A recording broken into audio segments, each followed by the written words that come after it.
Hello, Leo, Sun, Moon, Rising, as well as Venus placements. I hope you're well. Thank you so much for being here.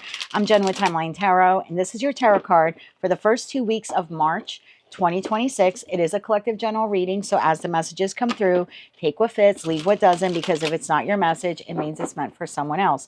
And be sure to check out your other placements. If you're not sure what they are, in the description box, there is a link where you can obtain your free birth chart. Also, keep in mind, this is not what you don't see coming for the next week or for the next 2 weeks.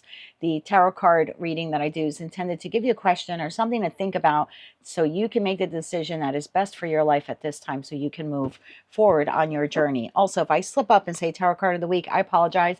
That's typically what this reading is. But in the month of March, I decided to only do 2 of these readings, one for the first half and one for the second half. And that's because I wanted to free up some time to do some bonus readings for you. So let's begin now, tapping into the Leo collective, Sun, Moon, Rising, as well as Venus placements. What is the tarot card for the first 2 weeks of March 2026? What is the tarot card for the first 2 weeks of March for the Leo collective? One more shuffle now. Thank you. You have the Two of Cups. Are you ready to commit to someone or something that you love? At the bottom of the deck, you have 10 of Wands. What has become overwhelming in your life? Okay. Why is the Two of Cups the tarot card for the first 2 weeks of March 2026 for the Leo collective?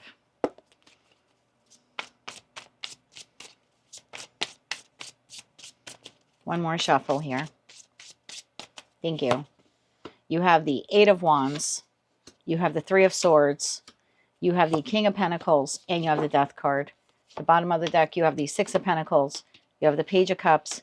And you have the King of Wands. That leaves a Queen of Swords, Nine of Wands, Seven of Cups, and Two of Cups. At the bottom of the deck, Eight of Wands. Tell me why the Eight of Wands is here. Tell me why the Eight of Wands is here. One more shuffle. Thank you. Eight of Wands is clarified by judgment. The Knight of Wands and the Five of Wands. Look at that internal conflict. Okay, Three of Swords. Why is this here? This is old. One more shuffle. Thank you. I don't want to disparage what you're feeling, but that's not new. This not happening now, meaning fresh. It's not a new experience in March. This is from the past. The Hierophant, the Five of Swords, and the Wheel of Fortune. So this happened sometime in the past. King of Pentacles. One more shuffle here. Thank you. King of Pentacles, clarified by Six of Swords, the Sun, and the Page of Pentacles. And the Death card. One more shuffle. Thank you. Death card is clarified by Eight of Swords, the Empress, and there's that Two of Cups. Bottom of the deck, the Star card. I feel like I have a group of you, and again, these tend to be pretty specific. So if it's not your message, it's okay. Move along. No need to drop hate. Check another placement. I'm a Gemini Sun, Scorpio Moon, and Aquarius Rising. I do collective readings. I'm part of that collective. Many times the messages don't resonate with me at all. I can't even try or force them to fit into the narrative of whatever's going on in my life at the time. And I don't get upset. I'm just like, well, I'm the one who did the reading, and it's just not my reading, and that's okay. So if it's not your reading, don't be offended by this. But I have a group of you where you're really desiring romantic connection in your life. I have the Two of Cups on the table here twice. And so I have a group of you where you really want deep emotional bonding with another human, with another human for the purpose of romantic love. You'd like to move forward. You're passionate. There could be a little suppressed sexual energy within you. Maybe you haven't been with someone for quite some time. But the collective here, or at least a group of you, you've made the judgment call. I want fire and passion and love in a connection. And then every time you get close to putting yourself out there, you sort of slam on the brakes with the Five of Wands. And you second guess if you're making the right judgment call by wanting to connect or reconnect with love again. I'm not even going to say with a particular person. I just think with love again in general. And that's because of some past heartbreak here in the past that you're still holding on to. And it's become an overwhelming burden in your life. Look at that Ace of Wands. It's like literally getting in the way of you feeling this again, feeling alive again in a connection, feeling love again, feeling all of the passion and lust and desire that comes with a romantic partnership. But this happened some time ago. And I had a feeling that this happened some time ago because the next card I got, you're showing up here as the King of Pentacles. Whether you are masculine or feminine, I do not read body parts. But I feel like since this has transpired, you've done your best to stabilize or restabilize yourself, most likely focused on your resources, your time, your love, your money, maybe making money, your future, could be even some type of financial growth here. So you've come out of that Five of Swords, and we have that because of the Six of Swords, right? That comes after the Five of Swords. So you've moved on physically from whomever caused this Three of Swords. The Wheel of Fortune tells me that you've moved on from it, but it's still lingering within you. It's still an emotional burden, if you will. You haven't fully healed it. And that's why it is so, I don't know, overwhelming to think of, oh my God, if I put myself out there again, I might have to feel this again. I'm not necessarily sure that's true. It may or it may not be, but you're never going to know if you allow that past pain to hold you back from a connection. Now, some of you, you already have this, your eye on this person. For others of you, you have an idea of what this person would be like or should be like. So you have a chance here to get out of your head, if you will, in that Eight of Swords card, Death to the Eight of Swords, and move towards someone. This would be you actively moving towards someone. Again, whether you know them or you don't. But I kind of feel like the King of Wands here has their head turned to the Page of Cups. So it's almost like as much as you would like someone where you can have an equal give and take, and again, all that passion and excitement, you're a little shying away from love or a little closed off to love because of whatever happened here and however far back that happened. It has kind of closed you down. And I think the universe is asking you, are you ready? Do you really feel ready? Because Eight of Wands, Judgment, the Knight of Wands, that Ace of Wands, the Page of Cups, the Empress, wanting to nurture a connection here. I feel like you are ready. And that might be why you're feeling that call within. If I really want to connect with another human, right? I really want to have that intimacy restored here in my life. So I would not, it's just my opinion, allow that Five of Wands, the Three of Swords, and the Five of Swords from the past to block you from nurturing a new connection in your life. You have the Star card, you have the Queen of Wands, and you have the Page of Wands. And there we go. Six of Cups and the Four of Wands. There's a new soulmate here on path for you. I'm specifically talking to a group of you where you're single. And I think you're single by choice, even though you don't particularly like the choice of being single. I think you're single by choice because of some heartbreak, or they're all like that. You know, it's the feeling like they're all like that. They're all, you know, love them and leave them. And I don't think that's the case. I don't think that's the case here. So I think over the course of the next 2 weeks, there's a need here for you to really go within and ask yourself, are you ready to eclipse? We have that full moon in Virgo on the 3rd. It's a total lunar eclipse.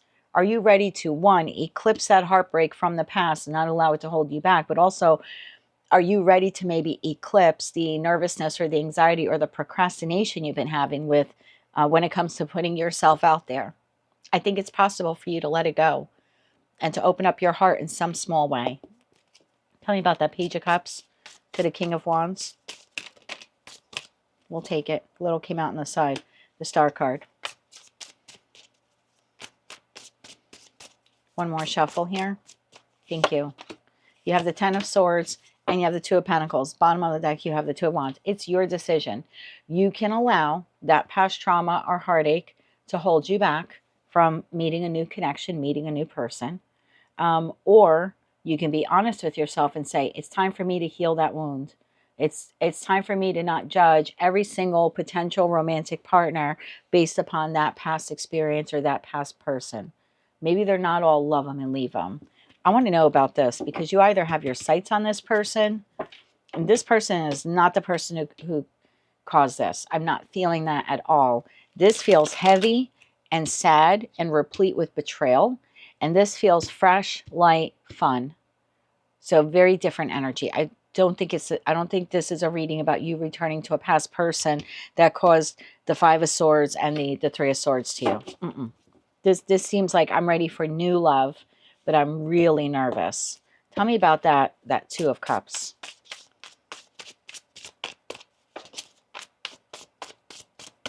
One more shuffle here. Thank you. The Two of Cups is clarified by the Tower, Justice, and the Knight of Pentacles. Bottom of the deck, you have the Seven of Swords, you have the Magician, and you have the Eight of Pentacles. You could manifest the type of connection that you want here. It's all going to come down to how healed are you from that past experience, because you have the potential to manifest in that past person. And I don't necessarily think that would be a good thing for you. I don't think that would be a good thing for you. So I think Source is asking you, are you ready to commit to someone or something that you love? And I'm going to exclude that something part, because this is without a doubt a connection-based reading.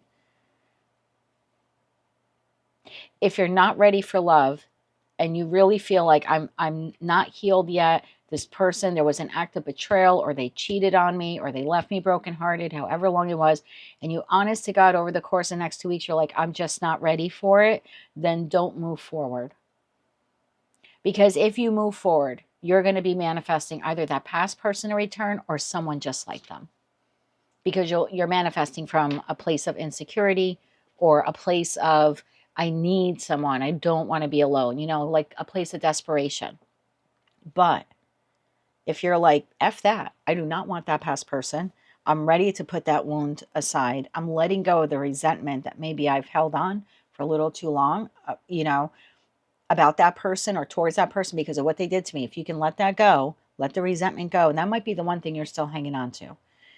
But if you can truly let that go and you are ready for love, then you do get to manifest exactly what you want. A balanced, structured, stable, in it for the long-term romantic partner. So what you're manifesting in terms of love is going to come down to, are you truly ready to commit? And that'll be solely dependent on, have you, one, healed this old wound, and two, have you let go of the resentment that you may be harboring towards the person who caused that? Because I think for some of you, you've been out of a place of desperation. And don't be offended when I say that, because we've all been there. But sometimes we want connection so badly that we end up manifesting the same person or the same type of person over and over and over again. Yeah, and at that point, it's going to put a bad taste in our mouth, right, when it comes to love, because like they're all the same, love them and leave them. Or I keep manifesting this person and I keep, experiencing the same 10 of swords with them. It's like they don't learn. Is it that they aren't learning, or you're not learning? So that took an interesting little twist there at the end. If you're truly not ready for love, then I would not call in a new person or love in general, because I think you're either going to be calling in the same type of person or the same person that caused that 3 of Swords, 7 of Swords, 5 of Swords, 10 of Swords. I mean, those are some of the hardest, most difficult energies in tarot out of a 78 card deck. And this person gave you all of them.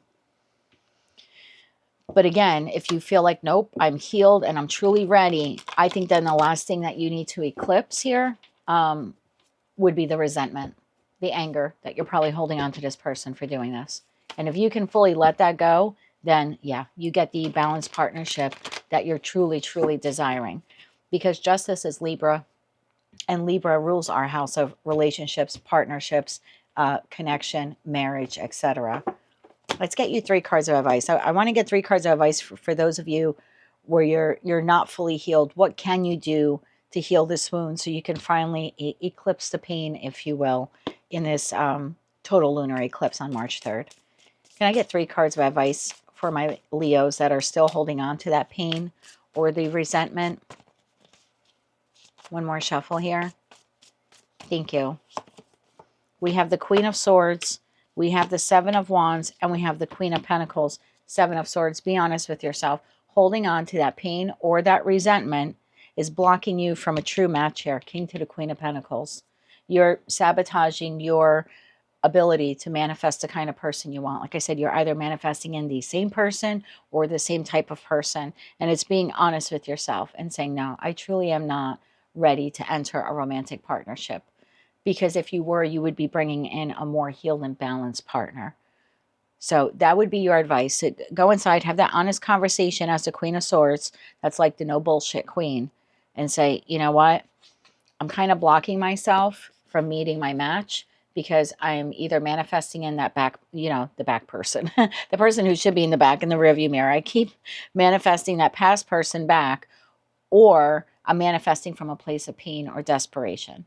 In that respect, that's my manifestation is going to be blocked. I'm not going to meet my counterpart. I'm just going to continue to engage with people that are Seven of Swords. So just be honest with yourself. Hey, if you're not ready for love, you're not ready for love. That's okay. Maybe you'll be ready in 2 weeks. Maybe you'll be ready in 2 months. It doesn't mean never. It just means right now. Now, for those of you where you are healed, you're ready to put it aside, you're ready for love, you're not holding on to any resentment or anger, or you're seeing that past person or those past people as lessons. I had to learn lessons from them. Let's get you 3 cards of advice then for manifesting your soulmate here. One more shuffle here. Thank you. You have the Sun, you have the 7 of Pentacles, and you have the 10 of Swords, bottom of deck, 9 of Swords. If you truly think that you have spent enough time healing, like I said, that old wound and the resentment, and you're healed. The Sun card is the biggest healing card in tarot, because the Sun by nature is warm and it is healing, but it also speaks about growth. So if you truly feel like, yep, I've left in the past, I can think of that person and wish them well. If I saw them tomorrow on the street, I would not vomit. I would say hello. You're really at that point of acceptance, accepting that lesson. You've processed all of those emotions. Again, when you think of that person, it's you wish them well. That's when you really know that you get to the place of acceptance. It's not you wish them well because of thank you for being a narcissist. You're so wonderful. Thanks for cheating on me. XOXO. It's not that. It's just saying, I understand the lesson. I walked away with some really hard lessons, and I'm a changed person. And I don't wish that person bad. I actually hope that they heal and that they evolve and become a better person, because I don't want them to do to someone else what they did to me. I hope that they're better. I see my ex-husband now with his girlfriend. They're doing things that he and I never did. They're traveling, they're going to the islands. He buys her jewelry for Valentine's Day. He's become one of my closest friends and confidants. We are closer today in terms of a platonic connection than we were while we were married and together for 24 years. Crazy, I know. I see them and I wish them well. And I'm like, thank God he learned. He learned from the failure of our marriage. I don't think he'll ever make those mistakes again. And hopefully now he has aligned with someone who's truly meant for him, and the higher person, or I shouldn't say the higher person, the better person that he had become as a result of our relationship ending and our marriage ending. And so I have no hate in my heart for that man. I'm so happy. I see photos of them. Now, I'm not going to lie to you. If you would have asked me this, 5.5 years ago, I would have been like, I was still holding a little bitter, still holding on. Like, really? You've known her 6 months. You're taking her to the Caribbean. Really? 24 years, never went, never had a passport. So I understand what that's like. But when you truly get to a place where you spent a lot of time healing and you understand the lessons, and you get to a point where you can wish them well, then call in what you want, because it comes in. But it's going to be up to you over the course of the next 2 weeks. Really go within and have that honest conversation with yourself. If you're not ready, you're not ready. It's okay. Check back with yourself in a couple of weeks or even in a couple of months. You take as long as you need to heal. Healing is not linear. You don't have to go by any set time or schedule or what any tarot reader tells you, myself included. You'll know when you're ready. And for those of you that you do feel like you're ready, again, just check in with yourself. If I saw that person tomorrow on the street with someone else and they were doing, or I was seeing things on Facebook or online that they're doing things with them and they're happy and he seems healthier, would you be happy for him, or would you sit there with disdain? Because if you sit there with disdain, I don't think you're fully healed. But if you can look at it and say, wow, I learned a lot from the breakup, and he did too, or she did too, that's growth. And I think at that point, you really are ready to meet your long-term partner. Because at that point, you're not going to manifest someone that was as low vibrational as he or she was. Because now you're a higher vibration. You're truly now in Empress energy. So there we have that moon card. Figure out what you're eclipsing. And that eclipse energy will be with us for a while. So don't think like, oh, I got to do this by March 3rd. No, this is a 2-week reading. So go within. If it's that pain, work on eclipsing that out of your life, or the resentment. And if you're ready, I would call in what you want. This full moon in Virgo, which is the eclipse, is going to be followed by a new moon in Pisces on March 18th. So if you can process this over the next 2 weeks. And I think in that new moon, if I said it's full moon, I apologize, that new moon in Pisces on the 18th, then you can call in this person. And if you're not ready for it, that's okay. We're going to have another new moon on April 17th in Aries. And then you can take action then to call in that person. But yeah, I would figure out over the course of the next 2 weeks, how ready are you truly for romantic partnership. And I went way long on your reading. I apologize, but that is what I have for you. If you like that message, it resonates with you, you want to claim all or part of it, please be sure to click like, share, comment, and subscribe. Hype the video if you're able to do that. And until I read for you again, I am wishing you light, love, and peace.